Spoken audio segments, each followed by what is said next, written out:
Hablaban con plomo y humo. Si alguien no vigilaba a su espalda, era hombre muerto. Pistoleros. La palabra lo dice todo. Peligro.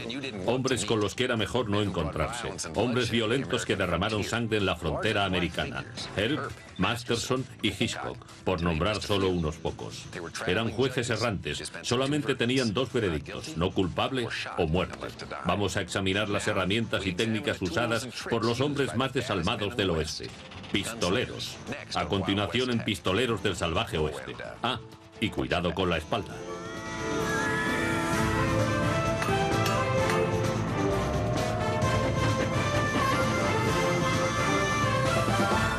Pistoleros del Salvaje Oeste. Soy Keith Carradine. Si un hombre no tenía cuidado en el Salvaje Oeste, podía morir en un instante. Si se quería sobrevivir, era necesario dominar las herramientas del oficio. Y si el oficio era matar a otros, la herramienta era el revólver. El revólver fue probablemente la herramienta más usada en el Salvaje Oeste. Era un seguro de vida hecho de plata y marfil, mucho más fiable que los desagradables síntomas que se podían padecer tras haber pasado la noche con una de las chicas del salón. El revólver se llevó vidas, pero también ayudó a salvarlas. Por eso todos hablamos del Salvaje Oeste. El Salvaje Oeste no era lugar para los pusilánimes o los débiles, sino un lugar donde los hombres se endurecían, algo necesario para sobrevivir en la frontera. La justicia podía tener muchas caras, y una de ellas era un hombre llamado Wild Bill.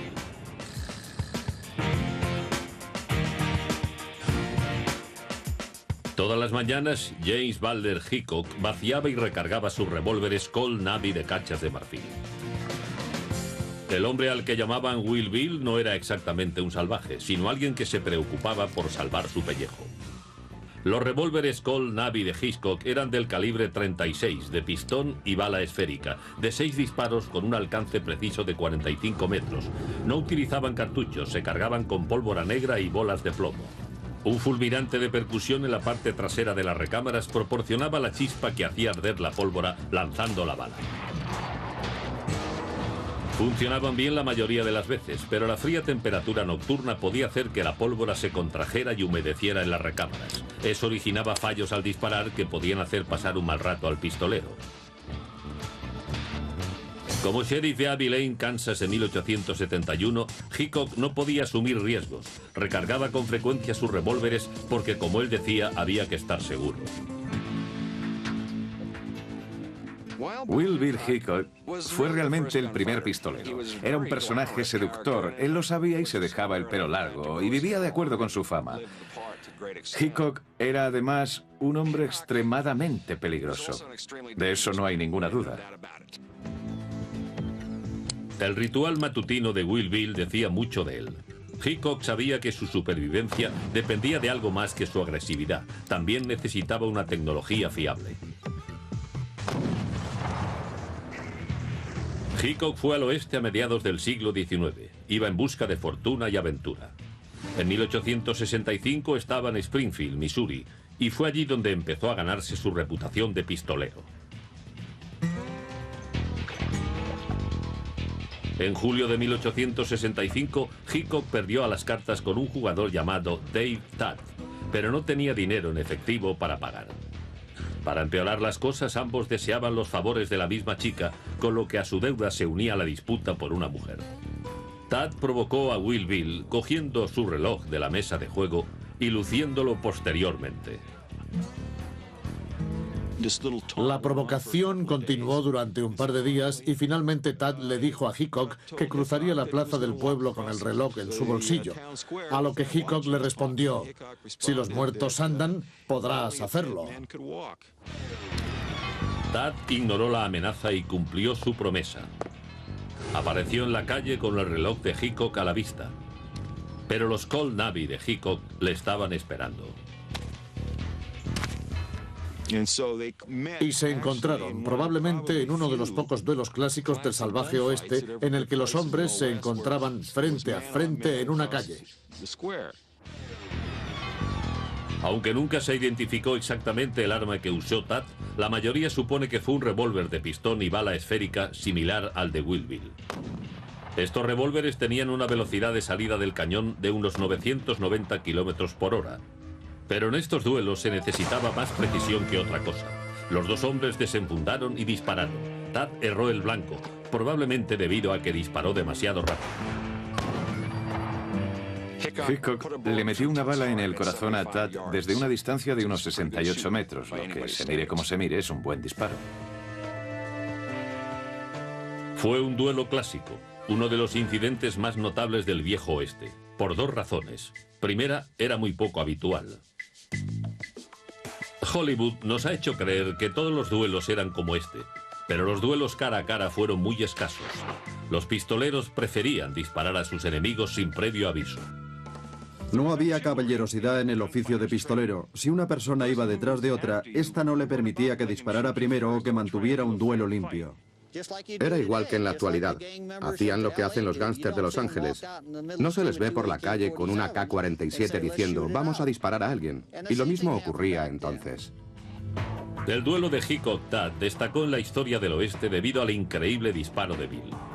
Con las armas de fuego existentes en 1851 no era un logro insignificante.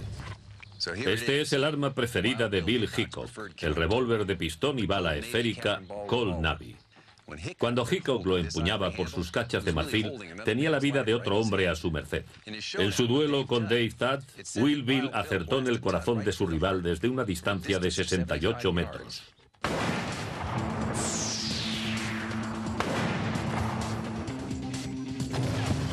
Pensemos en esto, un blanco del tamaño de un puño al que Hickok acertó a casi 70 metros de distancia. A esa distancia es como acertarle a un perro de las praderas desde el otro extremo de un campo de fútbol. Pero Hickok tenía una vista sorprendente y el pulso firme. Sabía que con ese revólver tenía que apuntar un poco alto, porque la gravedad hace que el proyectil caiga lo suficiente para cambiar una herida mortal en el corazón por una herida dolorosa en el vientre. Y no olvidemos que Tad a su vez respondía al fuego de Hickok. Para su desgracia falló y fue el último error de su vida. ¿Creen que disparar es fácil?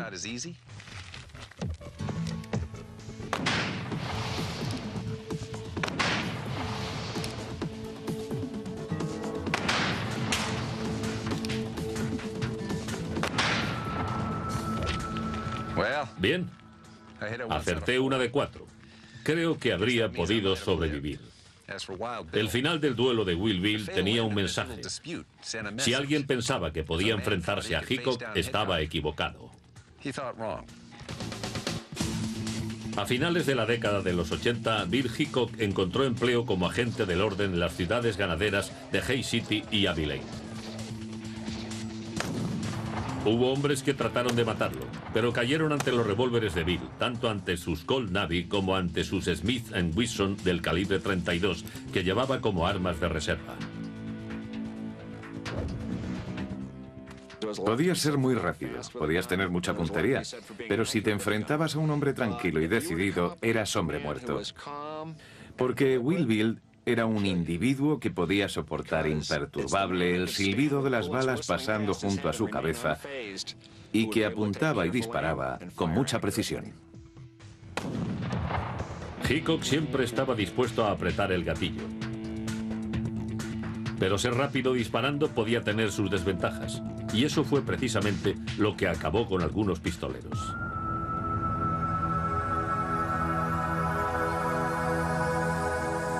Estamos a 5 de octubre de 1871 y Bill Hickok es sheriff de Abilene, Kansas. Al terminar el día oye disparos fuera del Salón Álamo. Se encuentra a Phil Coy, un pistolero. Coy está borracho y buscaba pelea. Cuando Hickok llegó, Coy estaba en la calle con un revólver en la mano. Decía que había disparado a un perro. Wild Bill no le creyó y se dispuso a sacar sus revólveres. Coy disparó primero, pero la bala pasó entre las piernas de Hickok. Este disparó mejor y mató a Coy allí mismo. No había terminado Coy de caer cuando Hickok oyó unos pasos tras de sí.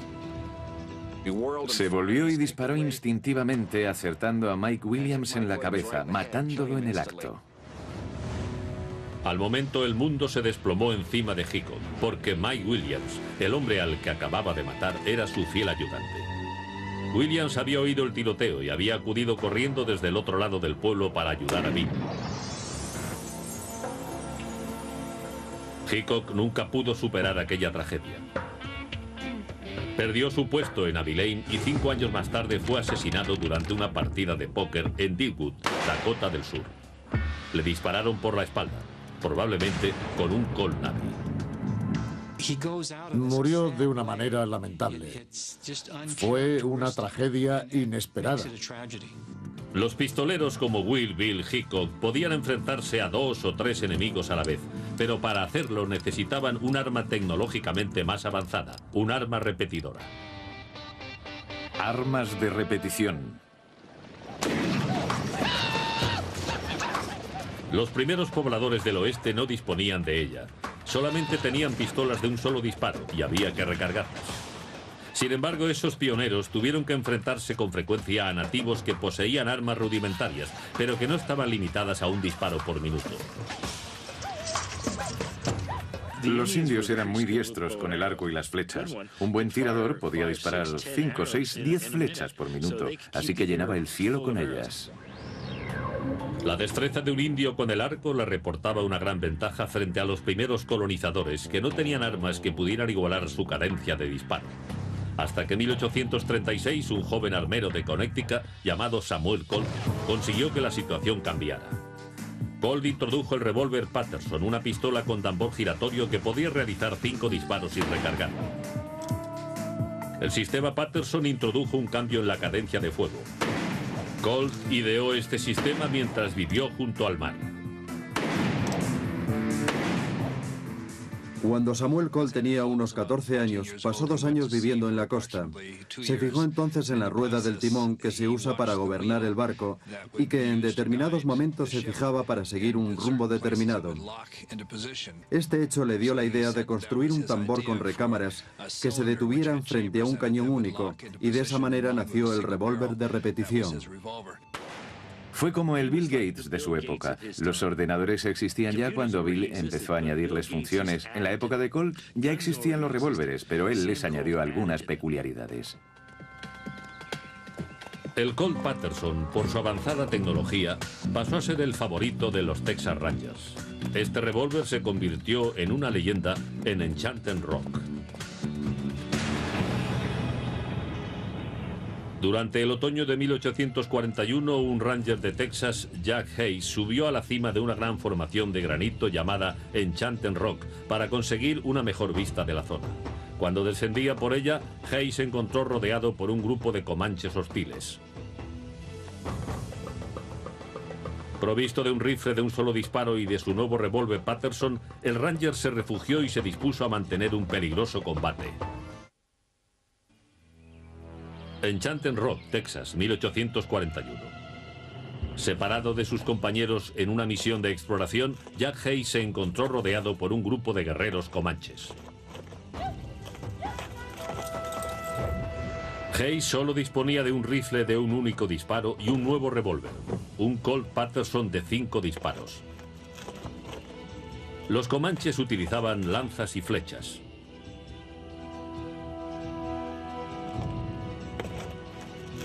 Pretendían capturar al ranger, confiados en que poseería armas de un solo disparo.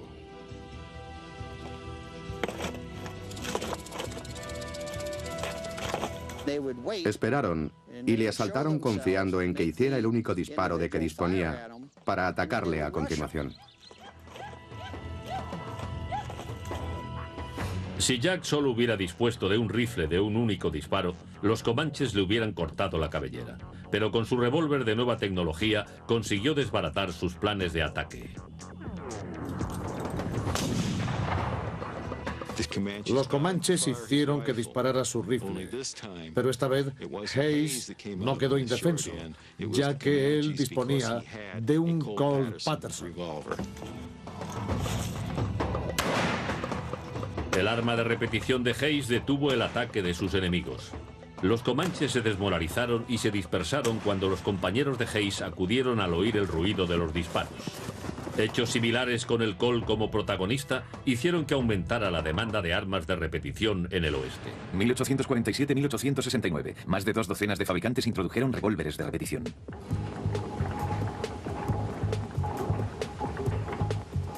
El reto en los fabricantes de armas del este había cambiado. Ahora debían resolver el problema de satisfacer la demanda de esta arma innovadora, lo que desencadenó una revolución en el proceso de fabricación. Sam Colt inventó y patentó herramientas como tornos y molinos. Fue el precursor de Henry Ford y de la industria moderna, que se desarrolló por primera vez en aquellos días. Se dio a conocer en todo el mundo el sistema americano de fabricación. Unas mejores máquinas produjeron unas mejores armas. Muy pronto las industrias empezaron a fabricar mejores modelos de forma masiva y a gran velocidad.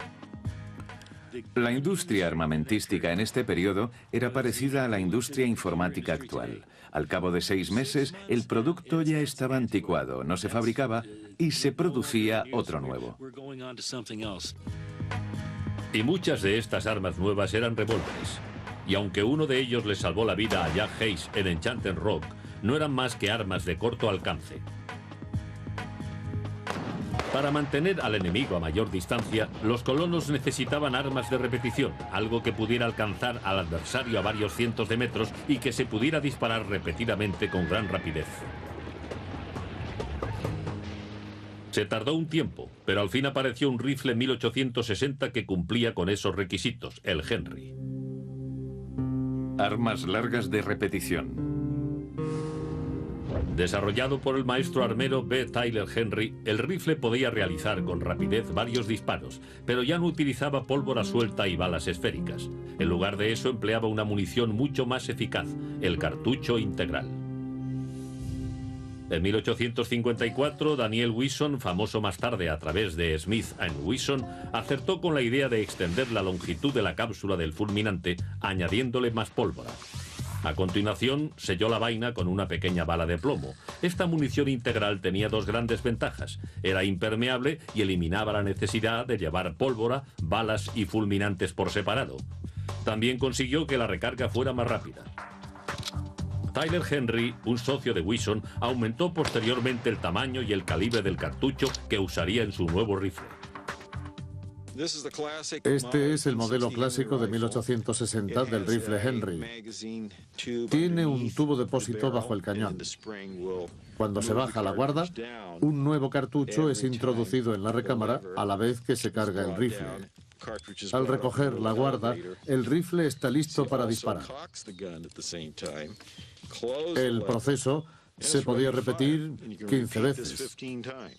Un auténtico fenómeno en su tiempo. El Henry fue el primer rifle repetidor verdaderamente práctico.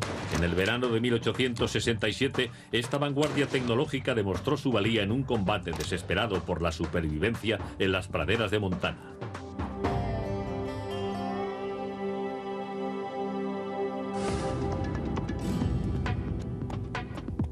El 2 de agosto de 1867, un grupo de 19 soldados y 6 civiles abandonó el fuerte C.F. Smith para recoger heno con el que abastecer al ganado del ejército. Fuerte Smith pertenecía a la cadena de fortificaciones que guardaban la ruta de Bozeman. Esta ruta pasaba justamente por la tierra de los Sioux Lakotas, por lo que el jefe Nube Roja había declarado la guerra a los intrusos. Nube Roja había reunido a cientos de guerreros para atacar coordinadamente varios puestos del ejército. En un apartado lugar de Highfield fue atacado el pequeño grupo de soldados y civiles. La única defensa que tenían aquellos hombres contra los fieros guerreros era un recinto rápidamente construido con madera y un arma casi desconocida en el oeste.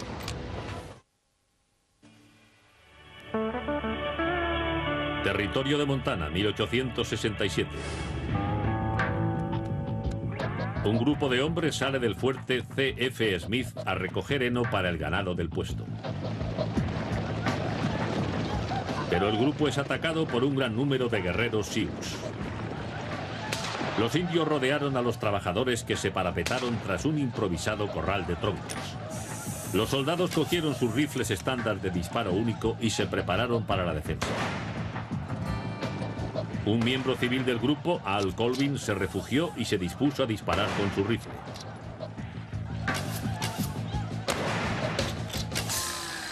Si Colvin se hubiera encontrado en aquella situación 5 años antes, hubiera tenido que disparar con un arma de un solo disparo. Habrían contado entonces con unos 20 fusiles de fuego lento para defenderse de cientos de SEAL. Lo más probable es que el pequeño grupo de soldados y civiles de Fuerte Smith hubiera sido aniquilado.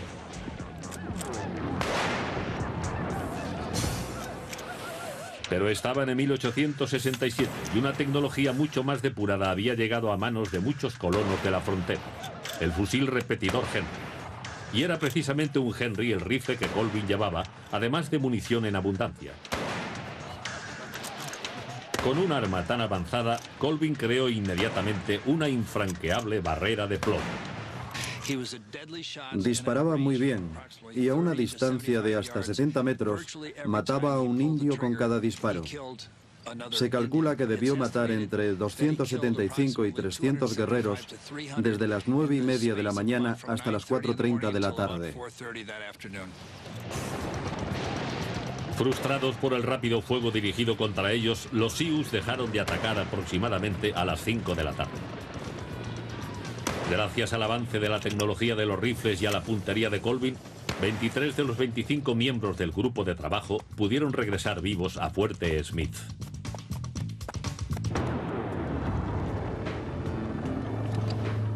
Una versión mejorada del rifle Henry fue el Winchester, un rifle repetidor que se convirtió en el favorito de los pistoleros. Pero las ventajas y facilidades para llevar y desenfundar el arma eran frecuentemente tan importantes como el arma misma. La tecnología de las fundas en el viejo oeste no tenía límites. Al igual que las armas de fuego que contenían, las fundas experimentaron varias transformaciones. Fundas. Empecemos a finales de los años 60. Esta funda era conocida como la Slim Jim y parecía diseñada para guardar una salchicha. Está inspirada en una funda muy común en tiempos de la Guerra de Secesión, pero aquella tenía cubierta y esta no tenía ninguna para que el acceso al revólver sea más rápido. Al cabo de una década nos encontramos con una funda muy popular en los años 70. Es la que llamaban Mexican Loop y estaba hecha de una sola pieza de cuero. Era mayor y más ancha para acomodar cartucheras mayores. Los Colt Peacemaker eran muy populares y las fundas debían adaptarse a ellos. Ahora demos un salto a los años 90. Esta funda era descubierta, la Skillington Rig. Una funda de hombro para desenfundar rápidamente. También de los años 90, la Bridgeport Rig. Fíjense cómo gira, es como un teléfono móvil con su funda, propias para girar el revólver y disparar sin desenfundar. O si se quería, se podía desenfundar y utilizar el revólver normalmente. Era muy práctica cuando se estaba sentado y resultaba difícil desenfundar el revólver. No había más que girarlo y ya estaba listo. Pero no todos los pistoleros llevaban su arma bien visible en la cadera. En la mayoría de los pueblos del oeste, llevar armas era ilegal, a pesar de lo que vemos en las películas. Nadie entraba llevando un arma a un salón en el que todos tenían una. Eso podía traer consecuencias nefastas. Aunque muchos desobedecían la ley y llevaban armas, las llevaban ocultas, pero no las exhibían en la cadera. Iba contra la ley. Incluso los agentes de la ley, quienes sí llevaban armas, obviamente, las escondían con frecuencia bajo la ropa. En las mesas de juego, los jugadores como Doc Holliday solían llevar pistolas pequeñas llamadas Derringer. Eran lo suficientemente pequeñas para ocultarlas en un bolsillo del chaleco. Este es un Derringer clásico. Se abre apretando hacia abajo esta palanca. A continuación se bajan los cañones. Tiene otra palanca pequeña en el lateral que sirve para eyectar los cartuchos. Fáciles de ocultar, las pistolas de bolsillo eran también muy populares como armas defensivas entre las prostitutas. Hubo dos meretrices en El Paso que en 1890 se vieron involucradas en un tiroteo. Una fue alcanzada por la otra en lo que un periódico denominó el arco público, pero hubo un error tipográfico y escribieron el arco público. Muchos opinaron que aquella denominación era más adecuada. A los hombres que trabajaban fuera de las ciudades no les importaba mostrar sus armas. Llevaban las fundas que creían más apropiadas para su trabajo cotidiano. En Tucson, Arizona, en 1881, un duelo mantenido cerca de OK Corral ejemplificó a la perfección las diferencias entre los hombres de ciudad y los cowboys en la forma de llevar las armas. En el duelo se enfrentaron los IRB, agentes de la ley urbanos y jugadores, contra los Clanton y McLaury, vaqueros que trabajaban en ranchos fuera de las poblaciones. Los Clanton y los McLaury entraron en el pueblo el día del duelo en OK Corral. Desatendieron a la ley que les exigía depositar las armas y además las exhibieron claramente enfundadas a la cadera. Los IRB se percataron y se dirigieron al corral para desarmar por la fuerza a los vaqueros. Por el camino, otro agente local, John Behan, trató de impedir el enfrentamiento. John era también amigo de los Clanton y McLaury y les dijo a los IRB que se ocuparía del problema y les quitaría las armas a los vaqueros. Entonces ocurrió algo importante. Por el cine tenemos la idea de que todo el mundo llevaba los revólveres al cinto, pero Virgil Earp nos dice en su relato: cuando Behan nos dijo que estaban desarmados, yo cogí mi revólver y me lo pasé a la parte de atrás de la correa. Esto es lo que haría un agente de narcóticos de nuestros días, ¿verdad? Bien, entonces no llevaba funda. Los IRB continuaron su camino hacia el corral, pero no esperaban iniciar un tiroteo tan rápidamente. Wyatt Earp dijo que cogió su pistola y la metió en el bolsillo de su abrigo. Eran hombres de ciudad que llevaban las armas como hacen los de su condición, en bolsillos, no en fundas. Los vaqueros, por otra parte, llevaban calzones y revólver al cinto. Aquí el mito se separa de la realidad. Los Earp no llevaban fundas. Momentos más tarde, con o sin fundas, los IRB descubren que los vaqueros no iban desarmados y que no tenían intención de entregar sus armas. Entonces empezó la refriega. A lo largo de 30 segundos se escucharon los disparos. 3 vaqueros cayeron muertos y 2 de los hermanos IRB fueron heridos de gravedad. Parece que el resultado de la refriega fue debido tanto a la habilidad y aplomo de los contendientes como a las armas de fuego que llevaban. ¿Qué tal les iría en un duelo? El legendario pistolero Wyatt Earp tenía una estrategia. Él decía: cuando tengas prisa, espera un poco. El pistolero sabía que si tenía que matar a un hombre antes de que éste le matara a él, no se podían cometer errores. Cualquiera que empleara trucos extraños al desenfundar, lo más seguro es que acabara muerto. Pero con la práctica se alcanza la perfección. Algunos pistoleros conseguían realizar un truco en el momento oportuno, y entre estos había un tejano de mirada fría llamado John Wesley Harding. John Wesley Harding fue sin duda el pistolero más certero que existió. Muchos de aquellos hombres tenían una reputación falseada. Harding era la excepción. La mayoría de los historiadores están de acuerdo en que mató a su víctima número 40 en su 21 cumpleaños. Algo increíble. Por supuesto, de acuerdo con John Wesley, siempre fue una defensa propia. John Wesley Harding era hijo de un pastor protestante y se cree que mató a su primera víctima a la edad de 15 años. Debido al incidente, tuvo que huir del lugar donde se produjo. Se hizo vaquero y siguió las rutas por las que se llevaba el ganado del norte de Texas a Kansas. Para la mayoría de los vaqueros, el revólver de 6 tiros era una herramienta del oficio. Tenían que atravesar territorios salvajes y necesitaban armas para protegerse y proteger al ganado. A finales de los años 70, durante el siglo XIX, el revólver de 6 tiros más corrientes era el Colt Pacemaker. Disparaba cartuchos metálicos del calibre 45 y tenía un resorte de muelle para expulsar las vainas vacías.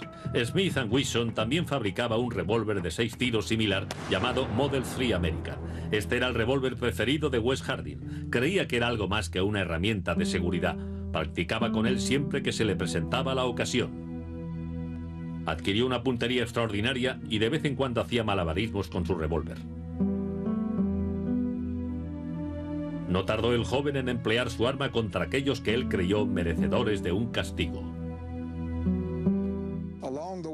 Camino de Kansas, mató por lo menos a media docena de personas, incluyendo a 5 vaqueros en una refriega en el río Little Arkansas. De hecho, en aquellos tiempos, mucha gente le llamaba Little Arkansas debido a la gente que mató allí. Parecía que a Harding le gustaba matar, lo llevaba en la sangre. Llegó a decir que en una ocasión intimidó al gran Wild Bill Hickok. En sus memorias, Harding dijo que se hizo amigo de Wild Bill cuando Hickok era sheriff de Abilene, Kansas, en 1871. Bebían y salían con chicas, iban juntos de juerga. Como en la mayoría de las poblaciones ganaderas, en Abilene estaba prohibido llevar armas dentro del recinto de la ciudad. Como sheriff de Abilene, Hickok debía velar por el cumplimiento de la ley. Un día Harding apareció en la ciudad llevando su revólver de 6 tiros. Wild Bill le siguió y le ordenó que entregara el arma inmediatamente. Con una sonrisa maliciosa, Harding sacó su revólver de la funda y se lo ofreció a Bill por la parte de la empuñadura. Pero cuando Hickok fue a cogerlo, Harding le dio la vuelta y apuntó con él a Wild Bill. ¿Ocurrió o no ocurrió así? Donde únicamente se menciona es en la autobiografía de Harding. La mayoría de los historiadores creen que eso no sucedió. Yo creo que sí, así era Harding. Harding no trató de amenazar a Hickok, solo quería impresionarlo. Quería que Hickok le diera unas palmaditas y le dijera: maldita sea, no sabía que podías hacer eso. Ha estado muy bien, tío. Y hablando de malabarismos, vamos a encontrarnos con el campeón mundial de juegos de revólver, Joey Dillon. ¿Cómo estás, Keith? Hola, Joey. Obviamente parece que sabes cómo manejar el revólver.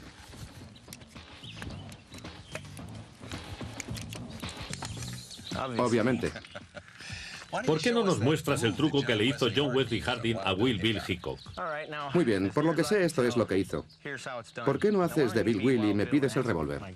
Bien, ya conoces las reglas. No se permiten armas en la ciudad. Dámela. Muy bien, sheriff.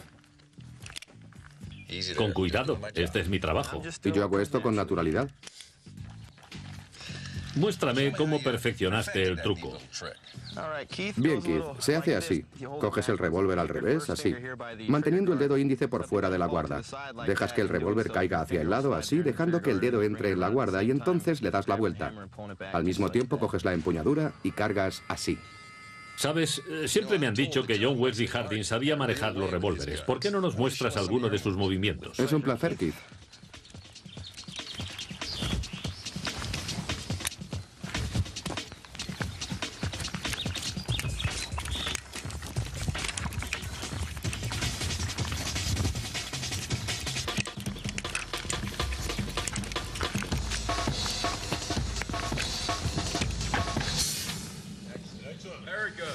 Impresionante, gracias por la demostración. John Wesley Harding vivía fuera de la ley, pero en una ocasión lo arrestaron y entonces empezó uno de los más interesantes capítulos de la historia del salvaje oeste. Por sus crímenes, Wes Harding pasó en la cárcel 17 años. Y algo increíble, estudió leyes en la prisión. Cuando salió era un hombre reformado, al menos hasta cierto punto. Fue admitido como abogado en Texas y abrió un bufete en El Paso. Sin embargo, le gustaba hacer exhibiciones con los revólveres. Se había pasado a los Colt y con frecuencia llevaba un pequeño Colt Thunderer del 41. Lo utilizaba para mostrar su puntería haciendo agujeros a naipes a varios pasos de distancia. Aún seguía sacando el revólver con increíble rapidez.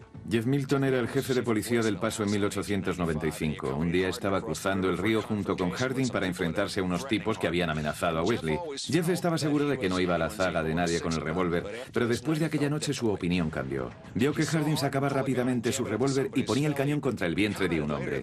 Luego diría que él no había hecho más que tocar su revólver cuando Harding ya había sacado el suyo. Se dio cuenta de lo que podía ocurrir si tuviera que arrestar a aquel personaje. Con el tiempo, Harding, ya envejecido, volvió a beber y a jugar de nuevo. Y un mal día se encontró con otro pistolero, John Selman. El 19 de agosto de 1895, Selman entró en el Salón Acme con un Colt Peacemaker en la mano y le disparó una bala del 45 por detrás de la cabeza. El proyectil salió por el ojo izquierdo. Es curioso, pero Selman fue diciendo que le había metido una bala por el ojo. Quería que pareciera que fue en defensa propia, pero le había disparado por detrás de la cabeza. Nadie le creyó, aunque alguien dijo al respecto lo que todos pensaban. Si le acertó en el ojo fue una excelente puntería, pero si le disparó por detrás de la cabeza fue una excelente precaución. No había duda de que el revólver de 6 tiros desempeñó un papel primordial para pistoleros como John Wesley Hardin. Pero el revólver era un arma secundaria en el viejo oeste. El rifle era realmente el arma principal.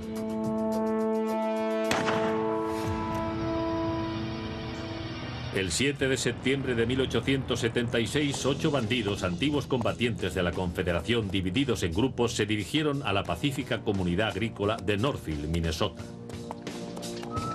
Esos rufianes estaban muy lejos de su casa en Missouri, pero según se decía, Northfield tenía un banco que rebosaba dinero yanqui.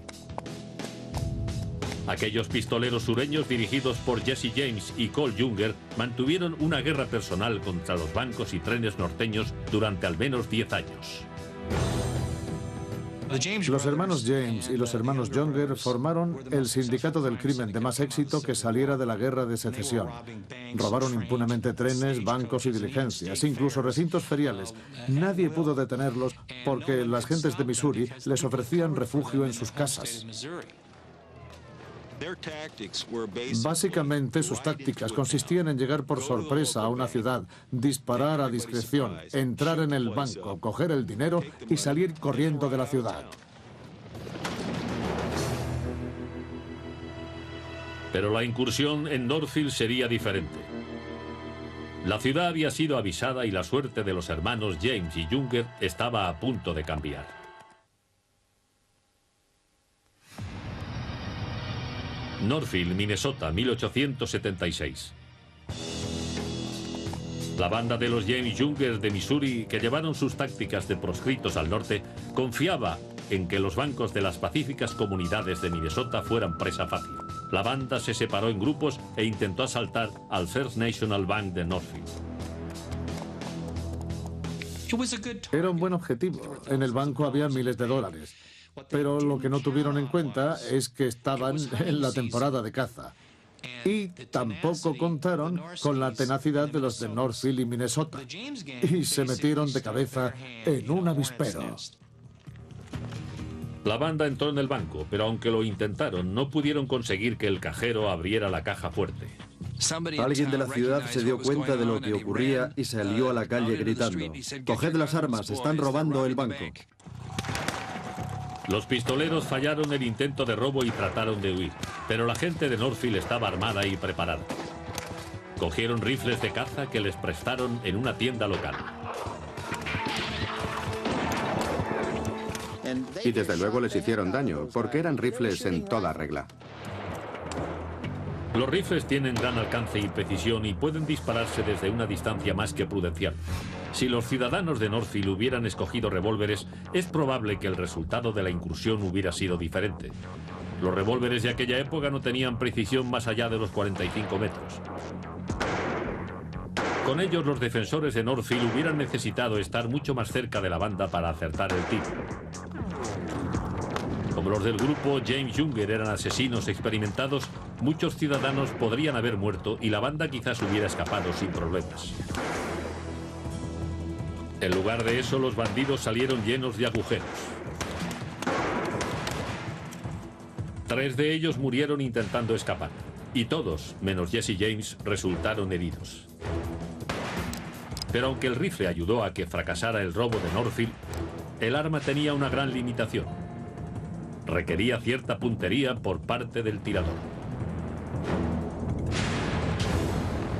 La escopeta era más tolerante y se convirtió en una de las armas más mortíferas del oeste. La mayoría de estas escopetas eran de 2 cañones y se abrían para cargarlas por la parte trasera. Esta escopeta debe ser del año 1870 aproximadamente. Es un modelo de cartuchos. Se abre bajando esta palanca. Eyecta los cartuchos, se cargan los nuevos y se cierra. Los martillos se activan manualmente uno tras otro. Tiene 2 gatillos. Se pueden hacer 2 disparos seguidos o los 2 a la vez. 2 cañones y 2 gatillos proporcionaban el doble de disparos sin necesidad de recargar. Las escopetas disparaban cartuchos cargados con perdigones o postas.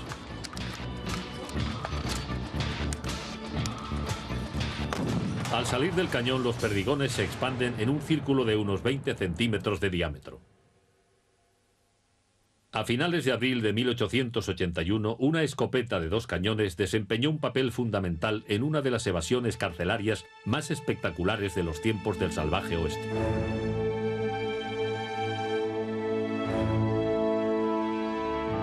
Un joven bandido llamado Henry McCarthy, más conocido como Billy el Niño, estaba preso con grilletes en las muñecas y en los tobillos. Se encontraba en el 2º piso del juzgado del condado de Lincoln.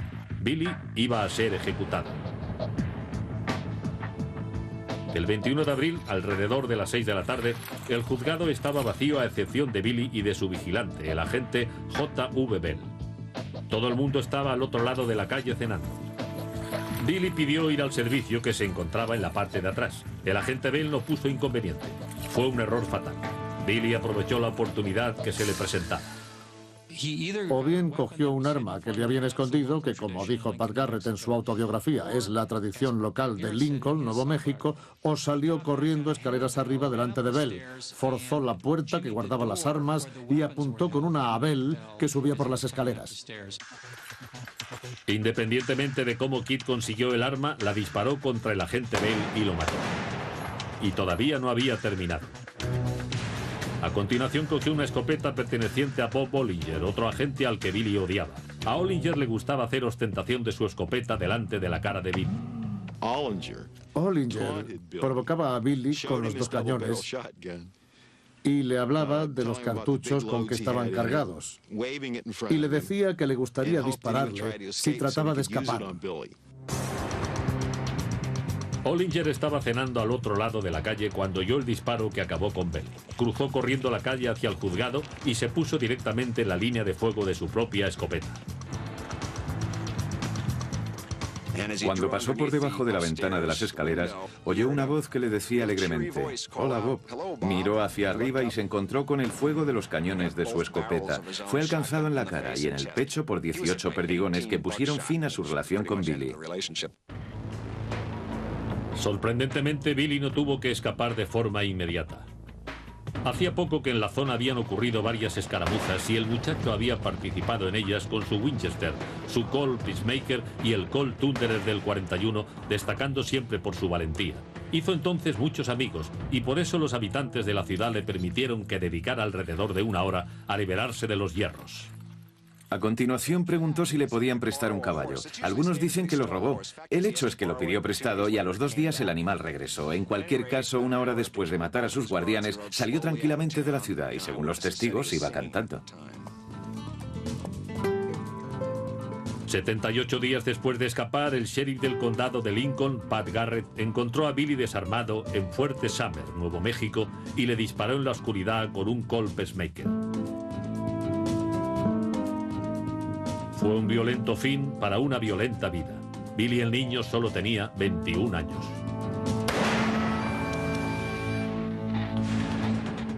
Los pistoleros eran unos hombres rudos, acostumbrados a una vida dura. Sabían que en el salvaje oeste la muerte podía esperarles a la vuelta de cualquier esquina o al entrar en cualquier pueblo en busca de diversión. Para continuar con vida, los pistoleros tenían que utilizar la mejor tecnología disponible. Pero a veces ni siquiera esta resultaba suficiente. Pregunten a Will Bill Hickok, John Wesley Harding o Billy el Niño, hombres duros que vivían para el revólver y murieron por él.